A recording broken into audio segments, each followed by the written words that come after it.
Hello guys, welcome back to my channel, Ramale's Food Vlog. For this video guys, so ayan, gagawa tayo ngayon ng stuffed grape leaves. Ayan, so sarap-sarap niyan. So waragay na biyan sa Arabic.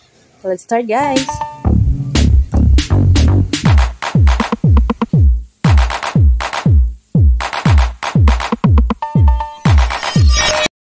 So, dito nga sa aming garden. Ayan, sa may labas lang ng bahay. Garden ka pa.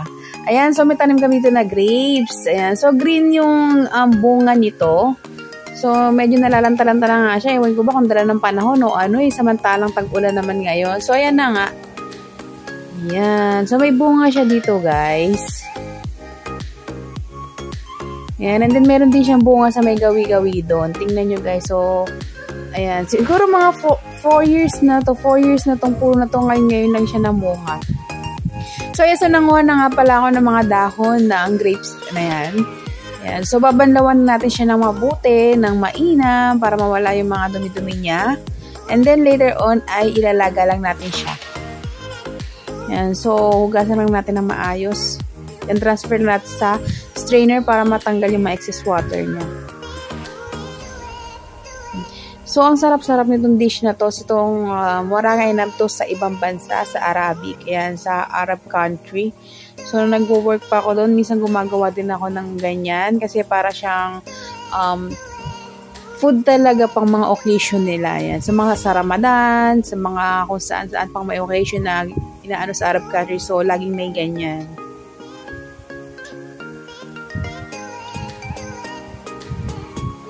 Yan. So, hugasan lang natin siya ng running water para matanggal talaga yung mga dumi-dumi niya.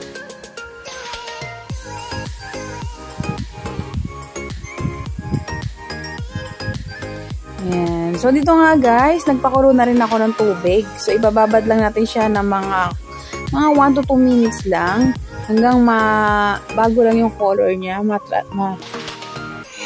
Maging yellowish o indication nyo na luto na yung ating dahon. Ayan. So, hindi ko pa siya pinagsabay-sabay. So, konti-konti lang yung lagay ko. Pero pwede pala siya pagsabay-sabayin. Basta mabago lang yung color niya. Ibig sabihin, okay na siya. So, pwede natin siyang hanguin sa tubig.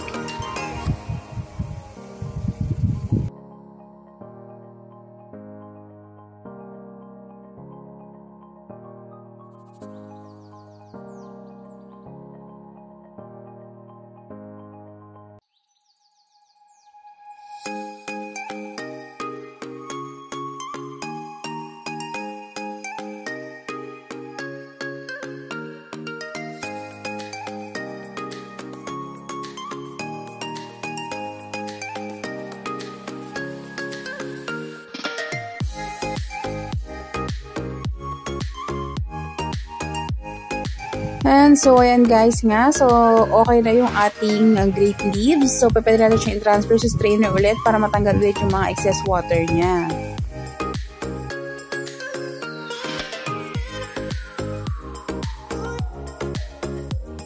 And here guys nga, as you can see naman, meron tayo ditong ground pork. Ayan, pork yung ginamit ko kasi wala naman yung walang beef. So, pork lang siya. And then, meron ako din, nagluto na rin ako ng kanin. So, yung kanin natin guys, hindi siya lutong-luto. So, half cook lang gagamitin natin. Kukuha na tayo agad doon. And then, dito nga, ayan, niluto-luto ko na yung ground pork. Pero, syempre, sa Arab country, beef talaga yung ginagamit nila or sheep, ganyan, mga laham. Kasi bawal naman sa kanila talaga yung pork. So, dito nga, pork lang yung ginamit ko kasi wala naman beef. Ayan. So, parang ano lang siya, luto-lutuin lang natin siya ng konti. So, hindi ko na rin siya nilagyan ng oil. Ganyan lang siya as is. So, nilagyan ko lang siya ng salt and pepper. At ayan na nga guys. So, titimplahin na natin yung ating stuffing sa may grape leaves natin. Ayan yung ating ipang sa stuff doon sa ating dahon. So, yan. So, pinagsama ko lang pala yung rice and then yung ground pork. So, ang ingay ng kapitbahay. Ito, syempre, nilagyan ko na lang ng spices. Ayan. So, yung ginamit ko talaga spices dyan ay from nung nasa Oman pa ako. So, binili ko siya talaga para pagka nag-crave tayo sa mga luto ng Arab country. So, ayan. So, pwede tayo magluto. So, nilagyan ko lang siya ng spices and then ng turmeric powder na konti.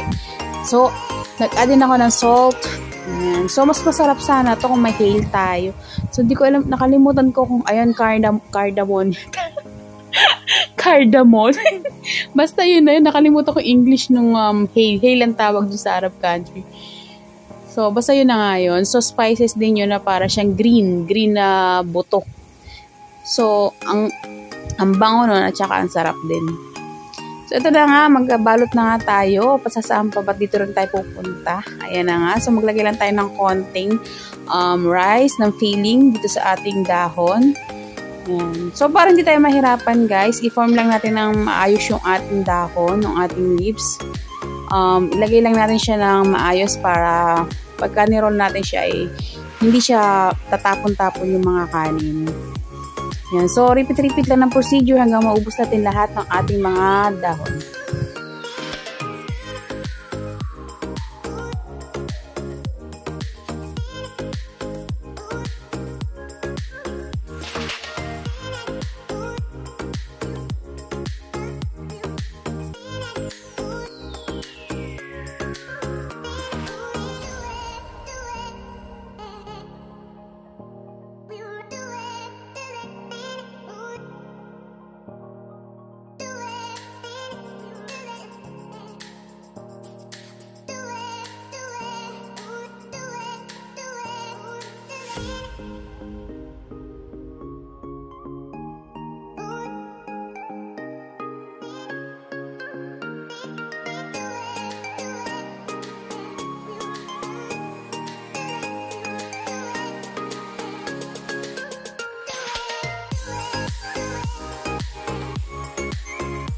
And after 10 long years nga mga madam, ayan na nga yung ating nagawa. So, konti lang pala yung nagawa ko kasi konti lang naman din yung aking nakuha nga na dahon. So, konti lang yung ating kanin. Pero may natira pa ako dyan.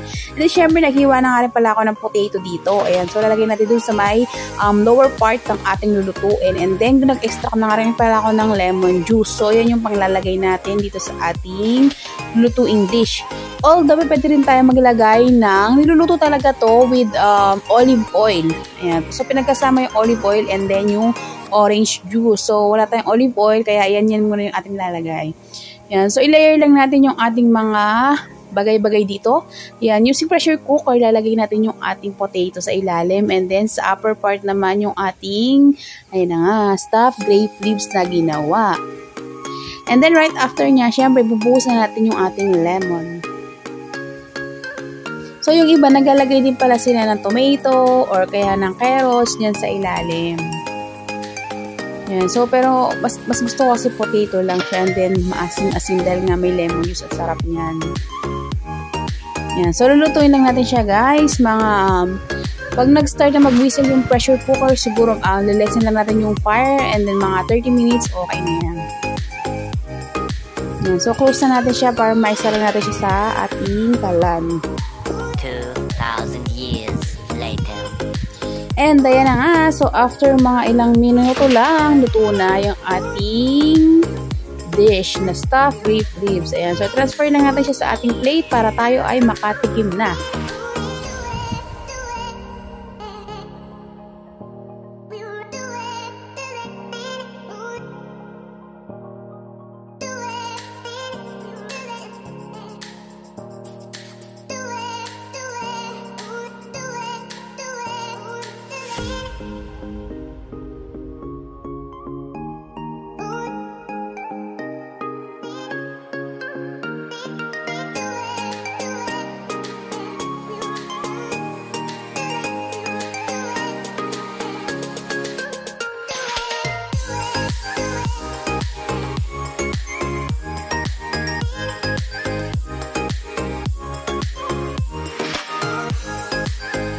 And here it goes, guys. Ayan. So, representing our stuffed grape leaves with potato. So, tikipan tayo. Masarap-sarap yan. Ako, shout out sa mga nakatikim na yan at nagtatrabaho sa Arab country.